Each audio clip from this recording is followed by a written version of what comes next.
মা নাকি সন্তানের সাথে কথা বলতে পারবে না। যেই ছেলের খায় সেই ছেলের অর্ডার, কারণ বাবা নাই, সে এখন দেশ চালাচ্ছে সে, কারণ শেখ হাসিনা বিদায় হয়ে গেছে, এখন সে এখন মানে রাজত্ব পাইছে, তাই না?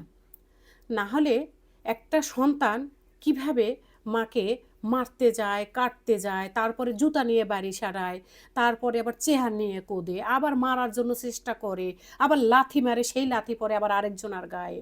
আসলে তাহলে চিন্তা করেন, সেখানে কি আমি সন্তান হয়ে আমি কিছু বলতে পারবো না? তাকে তাকে কিছুই বলা যাবে না?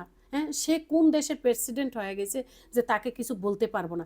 সে মাকে ইচ্ছা মতন ধোবে, কারণ মাকে ইচ্ছা মতন ধোলাই করবে, কারণ তার খাচ্ছে, তার পড়তেছে, এখন মা তার কথাই শুনতে হবে। মাকে এমন অত্যাচার করতেছে, মানে সেই অত্যাচার থেকে বাঁচার আসলে ক্ষমতা কোথাও নাই। ঠিক আছে, মানে আমরা কিছু বলতে গেলে তাহলে কি বলে জানেন, তোরা খাওয়াইস, তোরা পড়াইস। আমার মাকে আমি যা মন চায় তাই বলবো, আমি মারবো, বকবো, আবার খাওয়াবো। এটা কেমন সন্তান, এটা কেমন কি? বইয়ের জন্য যদি মাকে মারতে পারে, বইয়ের জন্য যদি মাকে বকতে পারে, বইয়ের জন্য যদি যা পায় সামনে তাই দিয়ে যদি বাড়ি বাড়ি দিতে চায়, তো সেই সন্তান থাকার থেকে কি না থাকা ভালো না? হ্যাঁ, আপনারা এই ভিডিওটা অবশ্যই এমনভাবে কমেন্ট করবেন আর এমনভাবে শেয়ার করবেন যাতে ওর চোখের সামনে পড়ে। সে তো আবার একটু হুজুর টাইপের, ঠিক আছে, তার চোখের সামনে পড়ে যেন। আর আপনারা অবশ্যই ভালো কমেন্ট করবেন, এখানে আপনাদের মতামতগুলো এখানে সুন্দরভাবে জানাবেন, যে মাকে অত্যাচার করে তাকে কি কি করা উচিত, তাকে তাকে কি বলা উচিত। হ্যাঁ, তা যে মাকে মারতে চায়, যে মাকে গুম করতে চায়, যে মাকে মারে ফেলার বুদ্ধি করতে চায়, আবার এইদিকে আবার খাওয়ায়, আবার পড়ায়, মানে কোনটা করতে চায় সে? সে মানে ওই মারে আসে, বকে আসে, আবার একটু ভাত খায়, এই ভালোবাসার কি দরকার বলেন? সন্তান আমার সাথে দু একটা শেয়ার করে, কষ্ট, সুখ, দুঃখ, হাসি কান্না সব কিছু আমার সাথে শেয়ার করে। সে নাকি শেয়ার করা যাবে না, তার আমার সাথে শেয়ার করতে পারবে না। হ্যাঁ, তাইলে কোথায় যাবে সে বলেন তো একটু? অত্যাচারের একটা লিমিট আছে, ঠিক আছে, কিন্তু আমি এখন ধৈর্যের বাঁধ ভেঙে গেছে বিদায় আপনাদের সাথে শেয়ার করতেছি। আমি কোথায় বলবো?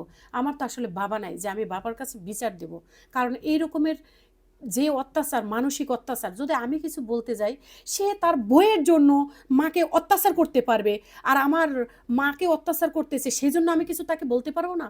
হ্যাঁ, আমি কিছু বলতে পারবো না? আমার কি সে কোনো অধিকার নেই?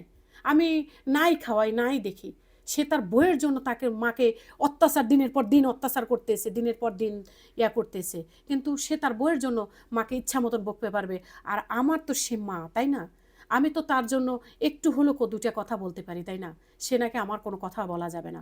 আপনারা এই ভিডিওটা একটু শেয়ার করবেন প্লিজ, আর এই ভিডিওটার মাধ্যমে অবশ্যই কমেন্ট করবেন, আর অবশ্যই জানিয়ে দেবেন কিছু কুলাঙ্গার সন্তান আছে, তারা যেন শিক্ষা পায় আমার এই ভিডিওটা দেখে। অনেক কুলাঙ্গার আছে যে মাকে এই ধরনের অত্যাচার করে, মাকে অসভ্য ভাষায় বকে, মাকে নির্যাতন করে, আসলে সে মুখ বুজে সহ্য করে, তাছাড়া তার কোনো উপায় নাই, কারণ তার হাজবেন্ড নাই, কোথায় যাবে বলেন? এই ভাত খেতে গেলে তো কথা সহ্য করতেই হবে। তো অবশ্যই এই ভিডিওটা শেয়ার করে সবাইকে দেখিয়ে দিবেন। আর আমার কমেন্ট বক্সে আপনারা অবশ্যই এতটুকু হলো ওকে ধুয়ে দেবেন, আর শেয়ারের মাধ্যমে যেন ওর কাছে, আর সব বেশিরভাগই পটুয়াখালীবাসীরা শেয়ার করবেন, কারণ ওর পটুয়াখালী আমার বাসা, পটুয়াখালী শেয়ার করবেন, কারণ পটুয়াখালী শেয়ার করলে ওর চোখে ভিডিওটা পড়বে যে আমাকে নিয়ে ভিডিও বানাইছে, কারণ আমি বাধ্য হয়ে ওকে নিয়ে ভিডিও বানাইছি, কারণ আমার আমি তো তার সাথে বলে আর পারতেছি না। দেখি এখন জনগণের কাছে বিচার দিলাম যে ওকে কি ধুয়ে দেয়, ও নাকি হুজুর। এই হুজুর মানুষগুলো নি, বুঝছেন কি বলবেন, মানে বাহিরে দেখায় পাঁচ ওয়াক্ত নামাজ আদায় করে, আর বাসায় যায় মায়ের সাথে এমন নির্যাতন করে, মানে সে ভাষায় প্রকাশ করা যায় না, বুঝছেন? তো ভিডিওটা ছড়িয়ে দিবেন, আর আপনারা কমেন্ট বক্সে ওকে ধুয়ে দিবেন, যে এই ধরনের নোংরামি করতেছে তাকে ধুয়ে দিবেন বলে রাখলাম।